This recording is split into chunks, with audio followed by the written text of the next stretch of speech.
गांव की उस पुरानी कच्ची गली में एक छोटा सा घर था जहां हर सुबह सूरज की पहली किरण के साथ एक बुजुर्ग मां की आंख खुलती थी। वह थी अर्जुन की दादी, और अर्जुन ही उनकी पूरी दुनिया था। जब अर्जुन छोटा था तो उसकी हर सुबह दादी की आवाज से शुरू होती थी। दादी उसे उठाती, प्यार से उसके बाल सहलाती और कहती, चल मेरे शेर, नया दिन शुरू हो गया।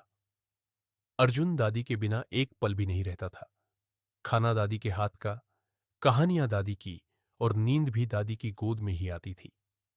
दादी जब भी कोई कहानी सुनाती, अर्जुन बड़ी बड़ी आंखों से उन्हें देखता रहता, जैसे दुनिया की सबसे सुंदर चीज वही हो। लेकिन वक्त हमेशा एक जैसा नहीं रहता। धीरे धीरे अर्जुन बड़ा होने लगा। अब उसके हाथ में खिलौनों की जगह मोबाइल था। दोस्तों के साथ खेलना और गेम खेलना उसे ज्यादा अच्छा लगने लगा। दादी अब भी हर रोज आंगन में उसी जगह बैठती थी जहां कभी अर्जुन उनकी गोद में बैठा करता था। वो अक्सर उसे आवाज देती, लेकिन जवाब आता, दादी, अभी नहीं, बाद में, बाद में। ये छोटा सा शब्द दादी हर दिन सुनती रही, और हर दिन थोड़ा थोड़ा इंतजार बढ़ता गया। एक शाम सूरज ढल रहा था। आसमान नारंगी रंग में रंगा हुआ था। दादी ने अर्जुन को पास बुलाया और कहा, आज मेरे पास बैठ जा, बहुत दिन हो गए कहानी सुनाए।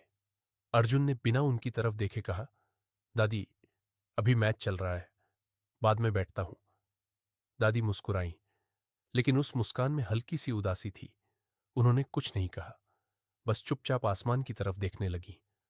उस रात तेज बारिश हुई, बिजली चली गई, घर में अंधेरा था और सन्नाटा भी। दादी अपने कमरे में अकेली बैठी थी।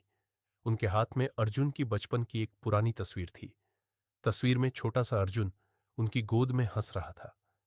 दादी ने तस्वीर को सीने से लगाया और धीरे से कहा, मेरा छोटा अर्जुन कितना बड़ा हो गया। अगली सुबह घर में अजीब सी खामोशी थी। अर्जुन देर से उठा। उसे लगा सब सामान्य है, लेकिन जब वह दादी के कमरे में गया तो वहां भीड़ लगी थी। मां रो रही थी, पापा चुप खड़े थे, और दादी अपने बिस्तर पर शांत लेटी थी।